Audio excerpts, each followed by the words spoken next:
This is the Growth and Value Podcast, empowering and inspiring stock investors, helping you take control and make a difference with your investment dollars. Looking for quality stock tips? Well, we may or may not be talking about Apple. We may or may not be talking about Google. We may or may not be talking about Disney. However, since we use our proprietary algorithms to screen, analyze, and rank over 6,000 stocks every week, we will be talking about timely investment opportunities. So you may often hear the name of a company you haven't heard of before, and you know what? That is often the best kind of opportunity, an opportunity to get in early before the investing masses. The Growth and Value Podcast is made possible by Connor Management Group, a registered investment advisor firm.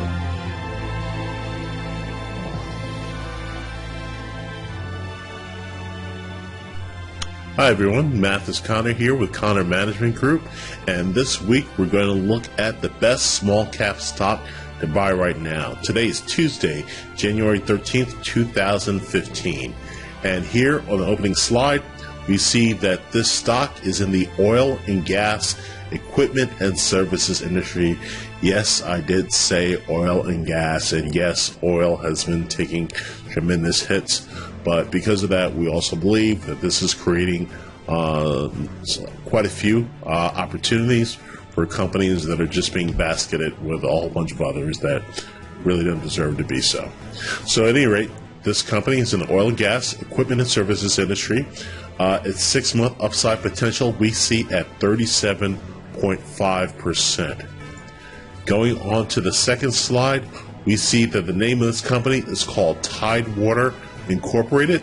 The ticker symbol is TDW.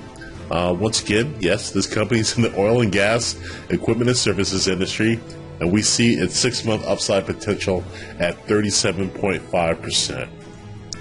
On to the quick facts slide. We have two business summary descriptions here for you, and I really couldn't decide which one, so I'll just read both of them for you to kind of give you the picture for what Tidewater is about. Let's see. Tidewater, with 294 vessels, is the world's largest provider of supply vessels and marine support services to the worldwide petroleum drilling industry.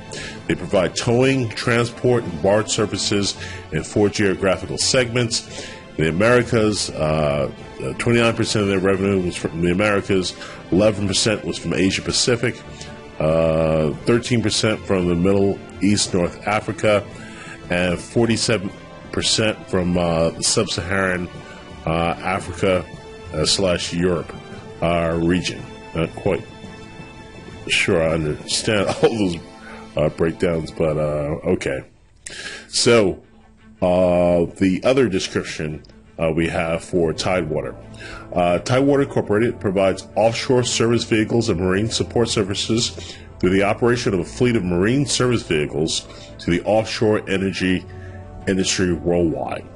It provides services in support of offshore exploration, field development, and production, including towing of and anchor handling for mobile offshore drilling units, transporting supplies and personnel necessary to sustain drilling, workover and production activities, offshore construction, remotely operated vehicle operations, and seismic support, and various specialized services such as pipe and cable laying.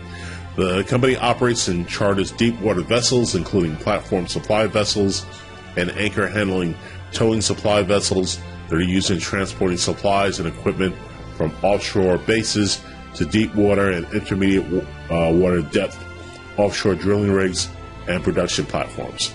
So the second description was a bit lengthy, but longer, but hopefully gives you a better flavor for what this company Tidewater is all about. The ticker symbol for Tidewater is TDW. Their website is www.tdw.com. The company is headquartered in New Orleans, Louisiana. They were founded in 1956. They have 8,900 employees. Once again, the ticker symbol is TDW. They operate in the basic materials sector, and they also operate in the oil and gas equipment and services industry. Over the last 12 months, their annual revenue was $1.5 billion.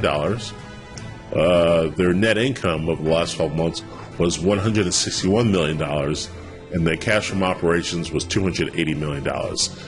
The market capitalization for Tidewater now stands at $1.5 billion, making this a small cap company. Onto the products and services slide. Basically what we have here is the Tidewater logo, and we have photos of the different types of service vehicles that are part of their fleet.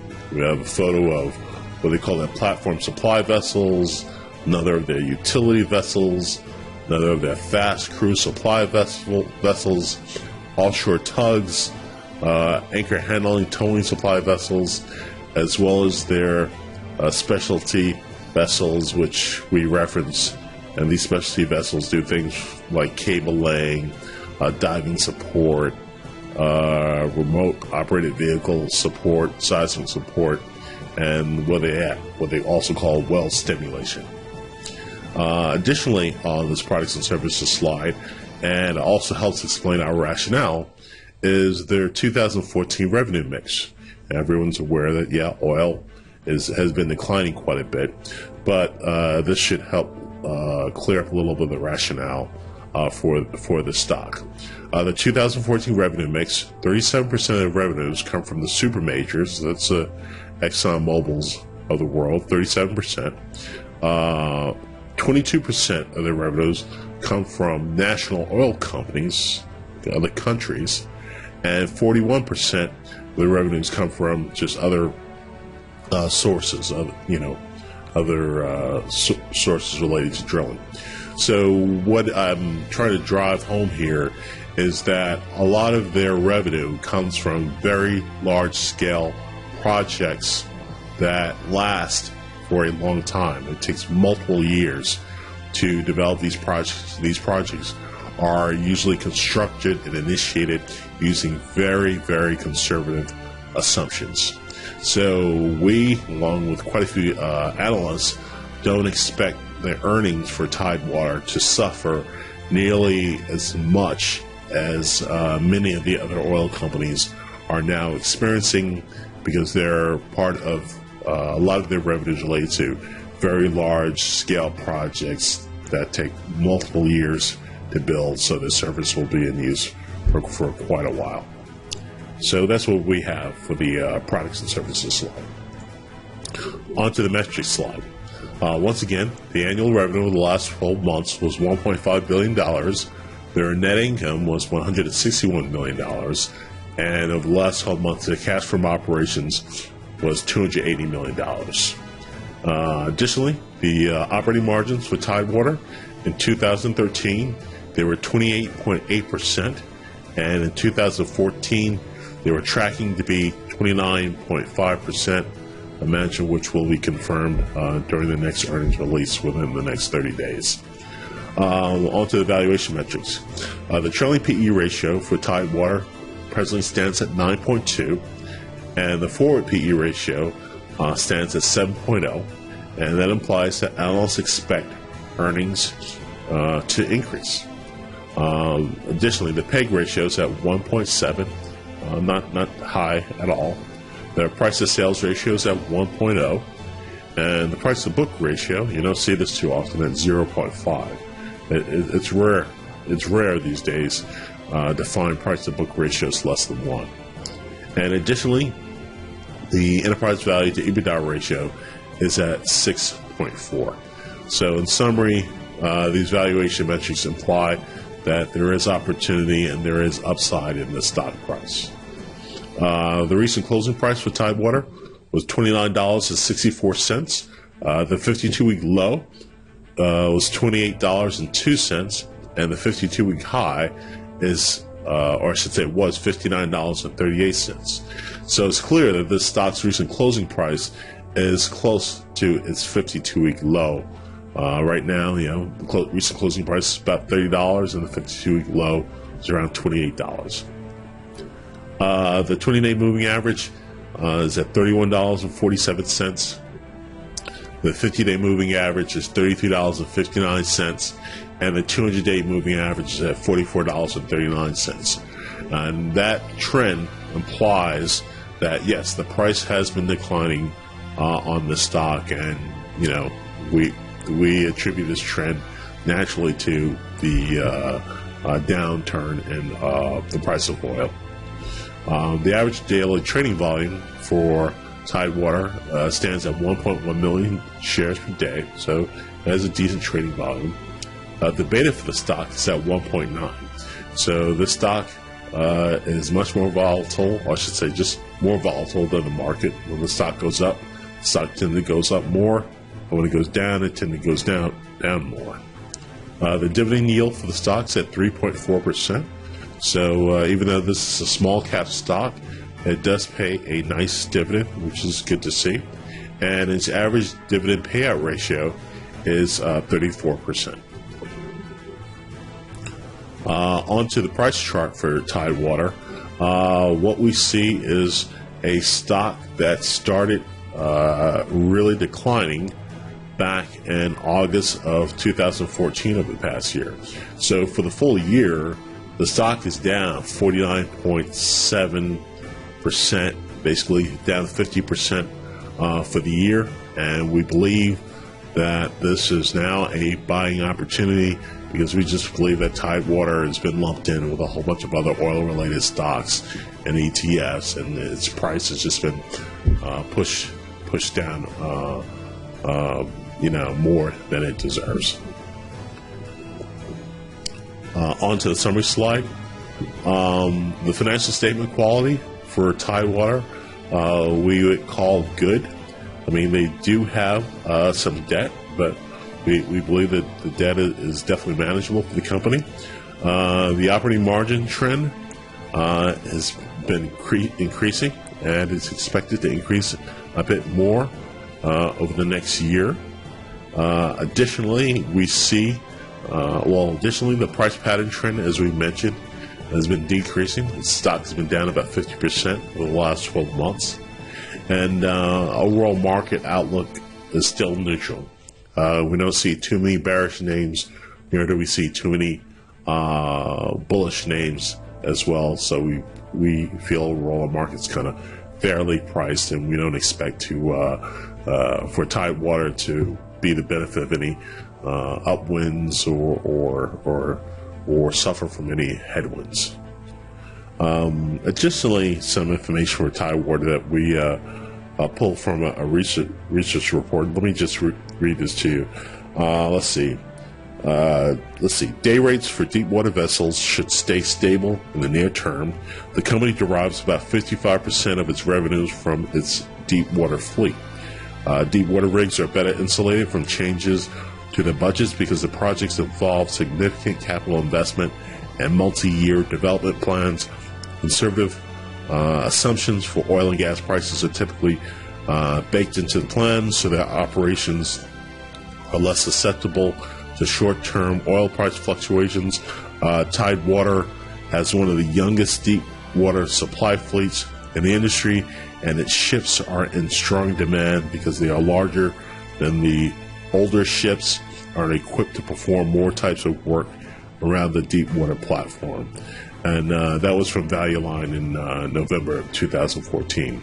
So that additional description should give you some comfort as to how Tidewater is a standout company in their competitive space as well. So back to the summary slide. The recent closing price for Tidewater was $29.64.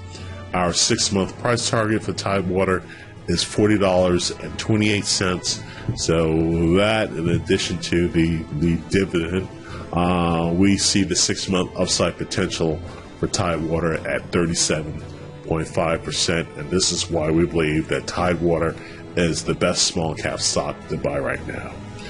We hope you found this presentation helpful, and we'll talk to you again soon. Take care.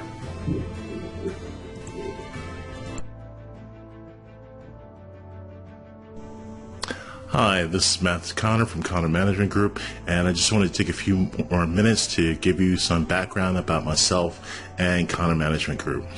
First of all, if you enjoyed this podcast, and I hope you did, and you have been over the past few months or so, please write us a review on iTunes and Stitcher. We really would appreciate it, and it would help us get more subscribers. So that's something we'd appreciate. So for the podcasters out there, please go to Stitcher or iTunes. And for you guys on YouTube, I'd appreciate thumbs up and like, as well as just becoming a subscriber to the CMG Stock Picks channel. All right, well, that's what I wanted to say with regard to the podcast and YouTubers. Hey, try to be efficient. But I wanted to share a little bit about myself. Basically, I've been told from some friends and listeners that know me that I could enlighten my audience with a little bit more about myself.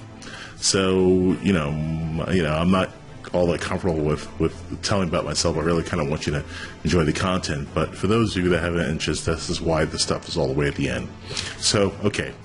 My name is George Mathis Connor. My background is that, I have a bachelor's in mechanical engineering from a place called Rensselaer Polytechnic Institute, engineering school in upstate New York. A master's in engineering from Cornell University, also in mechanical engineering, and I have an MBA in finance from the University of Chicago. So, hey, that takes care of my educational background. Basically, bottom line is to see, I did a lot of schooling. What my career experience has been to date. I started out my career as an engineer, did a few years of that. Worked on a lot of cool landmark renovation buildings in New York City for a few years. One of the most high-profile ones was my company, or I should say the company I worked for, was part of the renovation team of Grand Central Terminal. So for those of you that passed through there, I've spent a number of years in and out of every cranny of that building and facility. I also worked as a banker in New York after I got my MBA, and basically I worked on financing a lot of large-scale infrastructure projects, mostly power plants, but I worked on some basketball arenas as well, and some chemical plants, and even some coal mines. I've been deep down in the ground a number of times in my career. Additionally, let's see, after that, started working on the investment side of developing power plants, and particularly I spent most of my career with a company called Enron and another company called GDF Suez, where I worked on the development of power projects where where I acted as a equity investor for whether we were going to build them or buy them or sell them. And after GDF Suez, I am now an investment manager. And basically, I've been studying deals over the years, learning to build complex financial statements, always evaluating them, the cash flows, and making sure that these things will be profitable. And investing in the stock market was always a hobby of mine that I took more and more serious over the years. So after a bunch of time, I just, I'm really going to go after this. And so I spent maybe about, 3 years actually working on the development of some proprietary algorithms. I was just convinced that with my mathematics and computer background, coupled with all these financing deals, of which I became very good in with accounting and finance, I thought that I could at least find one way of consistently finding stock opportunities. So it was the development of these proprietary algorithms and me having some success with them that led me to the development of Content Management Group and the development of all these videos and podcasts you've been seeing and hearing. And, I am pretty happy with these algorithms. Basically, they review, analyze, and rank over 6,000 stocks every week. They're pretty comprehensive and pretty thorough. The algorithms use fundamental technical analysis and also consider some macro level measures. And another thing that's pretty unique is that these algorithms estimate future stock prices with specific time horizons. I haven't seen too many people on the web that will give you a potential stock price, say consistently say this is what we expect the price to be in 6 months, or this is the price that we expect there to be in 12 months. And I think for most of the videos and podcasts that I produce, you've always heard me give a potential stock price going 12 months out.